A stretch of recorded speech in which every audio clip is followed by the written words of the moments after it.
जय हिंद दोस्तों। आज हम जानेंगे एंटी ट्यूबरकुलर ड्रग, जो एंटी टीबी ड्रग्स जो होती है उसके बारे में जानेंगे, उसका क्लासिफिकेशन। तो क्लासिफिकेशन जानने से पहले सबसे पहले जो एंटी ट्यूबरकुलर ड्रग्स जो होता है वो क्या होता है वो जानते हैं। देखिए, anti tubercular drugs also known as anti TB, यानी जो एंटी ट्यूबरकुलर ड्रग है वह किसके लिए एंटी टीबी के रूप में वर्क करता है। Are medication use to treat tuberculosis, जो ट्यूबरकुलोसिस के ट्रीटमेंट के लिए उपयोग किए जाने वाला ड्रग्स होता है उसका नाम हम क्या बोलते हैं, एंटी ट्यूबरकुलर ड्रग्स। यानी टीबी के ट्रीटमेंट में यूज होने वाली दवाइयाँ, मेडिसिन, ड्रग्स को ही हम एंटी ट्यूबरकुलर ड्रग्स बोलते हैं। Bacterial infection caused by Mycobacterium tuberculosis. अब देखिए, यह मेनली जो टीबी होता है वह किसके द्वारा कॉज होता है, इसका मेन कॉजेटिव एजेंट जो है माइकोबैक्टीरियम ट्यूबरकुलोसिस नामक बैक्टीरिया के कारण होता है। The primary purpose of this drugs is to kill or inhibit the growth of the bacteria, यानी एंटी। अब किसी भी चीज़ में एंटी लगे यानी अवरोध उत्पन्न करना, रोकना, तो नहीं बोलते हैं एंटी पार्टी का है ये पक्ष विपक्ष, तो वही है ये। तो टीबी के विपक्ष में काम करने वाला एंटी ट्यूबरकुलर ड्रग्स होता है। तो वह बैक्टीरिया के ग्रोथ को क्या करता है, रोकता है, thereby curing the infection, और इन्फेक्शन से हमें इलाज करता है, बचाता है। तो यह है anti tubercular drugs. I hope आप लोगों को समझ में आया होगा। आप लोग साथ साथ लिखते चलिए या स्क्रीनशॉट लेते चलिए, क्योंकि यह प्रॉपर नोट्स है आपके लिए। अगर आप फार्मेसी के स्टूडेंट हो, मेडिकल फील्ड के किसी भी स्टूडेंट हो, तो यह आपके लिए बहुत ही इम्पोर्टेंट टॉपिक है। उसके बाद क्लासिफिकेशन का बात कर रहे थे हम, क्लासिफिकेशन देखेंगे। First line drugs. अब first line drugs, second line drugs and third line drugs, यानी टीबी का क्लासिफिकेशन 3 भागों में डिवाइड किया गया है। First line drugs, second line drugs और third line drugs. First line drugs में आइसोनियाजिड, रिफाम्पिसिन, पैराजिनामाइड, इथाम्ब्यूटोल और स्टेप्टोमाइसिन। देखिए, याद करते भी चलिए साथ साथ, क्योंकि अगर याद अभी नहीं कीजिएगा तो फिर ये ड्रग्स याद होने वाला नहीं है। अगर आपके पास आप ट्रिक भी बना सकते हैं, जैसे कि IRPS, तो ये सब ट्रिक बना करके आप याद कर सकते हैं। तो आइसोनियाजिड, रिफाम्पिसिन, पैराजिनामाइड, इथाम्ब्यूटोल और स्टेप्टोमाइसिन, तो ये फर्स्ट लाइन ड्रग्स है। किसका फर्स्ट लाइन ड्रग्स है दोस्तों? तो टीबी के ट्रीटमेंट में यूज करने के लिए जो मेडिसिन होती है ये सबसे पहले प्रिस्क्राइब किया जाता है किसी भी फिजिशियन डॉक्टर के द्वारा। तो ये फर्स्ट लाइन ड्रग्स है। Second line drugs, second line drugs में है अमीकासिन, कानामाइसिन, इथोनामाइड, सिप्रोफ्लोक्सासिन, थियाएसिटाजोन और पैराएमिनोसैलिसाइलिक एसिड, साइक्लोसेराइन और रिफाब्यूटिन। तो ये सेकेंड लाइन ड्रग्स है। कौन कौन है सेकेंड लाइन, एक बार और देखते हैं। Amikacin, kanamycin, ethionamide, ciprofloxacin, thiacetazone para aminosalicylic acid, cycloserine and rifabutin. तो ये सेकेंड लाइन ड्रग्स है। थर्ड लाइन ड्रग्स कौन कौन है? बेडाक्यूलिन, डेलामैनिड, तो ये थर्ड लाइन ड्रग्स है। तो ये 3 सब डिवाइडेड किया गया है किसके ड्रग्स, एंटी ट्यूबरकुलोसिस ड्रग्स है, जो टीबी के ट्रीटमेंट में यूज होने वाली, जो टीबी रोग है उसके ट्रीटमेंट में यूज होने वाली ये 3 सब डिवीज़न में मेडिसिन को डिवाइड किया गया है।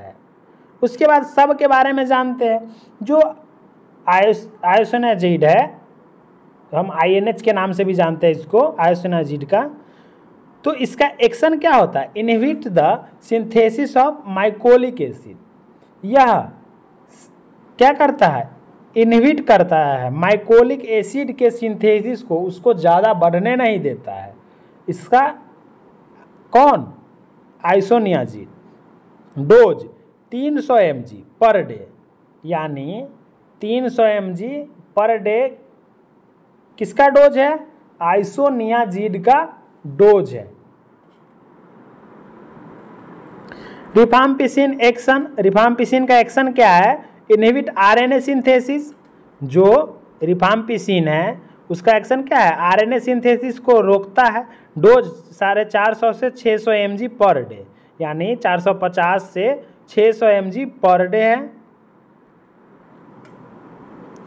उसके बाद ethambutol action inhibit the incorporation mycolic acid into the mycobacterial cell wall. यह भी माइकोलिक एसिड के जो इनकॉर्पोरेशन होता है उसको रोकता है। Dose 15 to 25 mg per kg per day, यानी बॉडी वेट के अकॉर्डिंग है। Pyrazinamide inhibit fatty acid synthetase first, dose 1.5 to 2.0 gram per day. और सेकेंड लाइन ड्रग्स है, these drugs are used when first line drugs are ineffective. अब second line drugs कब देंगे? जब first line drugs का प्रभाव कम रहेगा तब हम सेकेंड लाइन ड्रग्स प्रिस्क्राइब करते हैं। क्योंकि जब अब कोई लोअर डोज हम दे रहे हैं किसी पेशेंट को, अब उसका कोई रिकवरी हो ही नहीं रहा है, तो उससे हम पावर बढ़ाएंगे। तो पावर बढ़ाने के लिए हम इसमें सेकेंड लाइन ड्रग्स यूज करते हैं। किसके लिए? तो टीबी के लिए, ट्यूबरकुलोसिस बीमारी को ट्रीट करने के लिए हम सेकेंड लाइन ड्रग्स का यूज करेंगे। सेकेंड लाइन ड्रग्स में स्ट्रेप्टोमाइसिन फर्स्ट मेडिसिन आएगा। अब स्ट्रेप्टोमाइसिन का एक्शन क्या है? Inhibits protein synthesis. यह प्रोटीन के सिंथेसिस को क्या करता है? रोकता है। क्योंकि जितना प्रोटीन जितना ज़्यादा सिंथेसिस होगा उसमें बैक्टीरियल ग्रोथ उतना ही फास्ट होगा, तेज़ी से बढ़ेगा। इसलिए उसके सिंथेसिस को कम करने के लिए हम स्ट्रेप्टोमाइसिन देते हैं। इसका डोज 750 से 1000 mg per day. Kanamycin action inhibits protein synthesis. इसका एक्शन क्या है? ये भी एक प्रोटीन सिंथेसिस को क्या करता है? रोकता है। डोज 500 से 1000 mg per day. Amikacin inhibit the protein synthesis. अब अमीकासिन भी क्या करता है? प्रोटीन सिंथेसिस को इनहिबिट करता है। डोज 500 से 1000 mg पर डे। उसके बाद इथियोनामाइड। अब इथियोनामाइड क्या है? Action inhibit mycolic acid synthesis. जो इथियोनामाइड है उसका एक्शन क्या है? माइकोलिक एसिड सिंथेसिस को इनहिबिट करना। Doses 250 to 500 mg per day. Cycloserine, इसका एक्शन है inhibit cell wall synthesis. Cycloserine दोस्तों सेल वॉल सिंथेसिस को इनहिबिट करता है और इसका डोजेज कितना है? 250 to 500 mg पर डे। तो ये हमारा सेकेंड लाइन ड्रग्स था। अब सेकेंड लाइन ड्रग्स के बाद थर्ड लाइन ड्रग्स आता है। These drugs are used when both first and second line drugs are ineffective. जब फर्स्ट और सेकेंड लाइन ड्रग्स इनइफेक्टिव होता है, अकार्यशील होता है, प्रॉपर काम नहीं कर पाता है, वो टीबी को ठीक नहीं कर पाता है, तब थर्ड लाइन यानी हेवी डोज का ड्रग्स आता है। थर्ड लाइन ड्रग्स वह टीबी से बचाव के लिए प्रिस्क्राइब करते हैं। उसके बाद कौन कौन आता है इसमें? बेडाक्यूलिन। इसका एक्शन होता है inhibits ATP synthesis. ATP synthesis को क्या करता है? रोकता है। डोज 400 mg पर डे के अकॉर्डिंग दिया जाता है फॉर 2 वीक्स के लिए, then 200 mg per day for 22 weeks के लिए। तो ये बेडाक्यूलिन है। और उसके बाद डेलामेनिड है। डेलामेनिड है क्या है? Action inhibit mycolic acid synthesis. Dose 100 mg per day for 2 month. 2 महीनों तक के लिए दिया जाता है। कौन? डेलामेनिड। तो ये थर्ड लाइन ड्रग्स था, यानी एंटी ट्यूबरकुलर ड्रग्स था ये टोटल। अब इसका therapeutic uses and mechanism of action, MOA means mechanism of action of enter tubercular drugs and adverse effect and contraindication.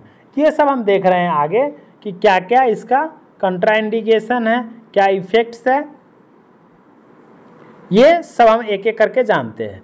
जैसे आइसोनियाजिड। आइसोनियाजिड का थेराप्यूटिक यूज देखिए, isoniazid जो ड्रग्स है इसका थेराप्यूटिक यूज क्या है? Treatment of tuberculosis. टीबी के लिए ही तो दे रहे हैं भाई। तो मेन पर्पस किसके लिए है? टीबी बीमारी से बचने के लिए देखने वाला टीबी नहीं, ये अलग टीबी है। कौन टीबी है? ट्यूबरकुलोसिस है ये, जो माइकोबैक्टीरियम ट्यूबरकुलोसिस बैक्टीरिया के द्वारा हमारे बॉडी में होता है। तो यह टीबी का आइसोनियाजिड का mechanism of action inhibits mycolic acid synthesis and disrupting cell wall formation. यानी जो माइकोलिक एसिड सिंथेसिस होता है उसके सिंथेसिस को तो इनहिबिट रोकता ही है, लेकिन साथ में सेल वॉल फॉर्मेशन को भी डिसरप्ट कर देता है, यानी ब्रेक करता है, तोड़ता है। अगर जितना सेल वॉल फॉर्मेशन होगा बैक्टीरियल ग्रोथ उतना फास्ट से होगा, इसलिए उसके सेल वॉल सिंथेसिस को भी फॉर्मेशन को भी डिस्टर्ब करता है। Contraindication hyper sensitive reaction, severe liver disease and acute liver failure. तो इन कंडीशनों में हम कौन सा ड्रग्स इन सब कंडीशनों में हम आइसोनियाजिड नहीं देंगे। Hyper sensitivity reaction, severe liver disease, acute liver failure, तो अगर ये लीवर से संबंधित कोई बीमारी है तो आइसोनियाजिड नहीं देते हैं। Side effects, nausea, vomiting. अब देखिए साइड इफेक्ट्स ये होता है जो ड्रग्स देने के बाद जो बॉडी पर इफेक्ट्स पड़ता है। देखते हैं कभी कभी कोई मेडिसिन एक्सपायरी खा लेता है तो एलर्जी हो जाता है, इचिंग होने लगता है बॉडी में, उसके बाद ब्लिस्टर्स आने लगते हैं माउथ में, तो ये सब साइड इफेक्ट्स हैं। तो साइड इफेक्ट्स क्या होगा? इससे नोजिया और वोमिटिंग हो सकता है, जी मिचला सकता है, उल्टिया भी आ सकता है, numbness, tingling and burning pain in hand और फीट, स्टोमक अपसेट, तो ये सब साइड इफेक्ट्स है। एडवर्स इफेक्ट, हिपैटोटॉक्सिसिटी, पेरिफेरल न्यूरोपैथी और रैश। उसके बाद रिफाम्पिसिन। रिफाम्पिसिन का क्या यूज है? Treatment of TB, leprosy and brucellosis. यानी जो रिफाम्पिसिन है, रिफाम्पिसिन किस में यूज होता है? टीबी में तो यूज होता ही है, उसके साथ लेप्रोसी जो होती है डिजीज उसमें भी यूज होता है, ब्रुसेलोसिस होता है उसमें भी यूज होता है। Mechanism of action inhibit RNA synthesis by binding to bacterial RNA polymerase. यानी आरएनए सिंथेसिस को इनहिबिट करता है by binding to bacterial RNA polymerase. किसके साथ? बैक्टीरियल आरएनए पॉलीमरेज के साथ बाइंडिंग करके। कॉन्ट्राइंडिकेशन जैसे प्रेगनेंसी है, प्रेग्नेंट लेडी है, उसको नहीं देंगे हम। हाइपर सेंसिटिविटी है, उस कंडीशन में नहीं देंगे। साइड इफेक्ट्स क्या होगा इस ड्रग से? हिपैटोटॉक्सिसिटी होगा, ड्रग फीवर हो सकता है, उसका प्यूराइटिस, तो ये सब हो सकता है। Adverse effect skin rashes, diarrhoea, nephritis, hepatotoxicity. उसके बाद इथाम्ब्यूटॉल। इथाम्ब्यूटॉल का थेराप्यूटिक यूज है ट्रीटमेंट ऑफ टीबी यानी ट्यूबरकुलोसिस। जो इथाम्ब्यूटॉल है उसका क्या ट्रीटमेंट है? Tuberculosis. Mechanism of action it inhibits the incorporation of mycolic acid into the mycobacterial cell wall. यह it inhibits incorporation of mycolic acid, यह इनहिबिट्स करता है किसका? Incorporation mycolic acid into the mycobacterial cell wall. जो mycobacterial cell wall है उसको जो formation होने से बचाता है। Adverse effect optic neuritis, peripheral neuropathy, gastrointestinal disturbance, nausea, anorexia, headache, fever. Contraindication में सीवियर रीनल इंपेयरमेंट और optic neuritis. Pyrazinamide therapeutic use क्या है? It is tuberculocidal and is more active in acidic pH. Mechanism of action inhibit fatty acid synthase first and disrupting cell wall membrane formation. Same है। Adverse effect allergic reaction, ototoxicity, nephrotoxicity. Contraindication severe hepatic damage and patient with acute gout. Side effect hyperuricemia और हिपैटोटॉक्सिसिटी।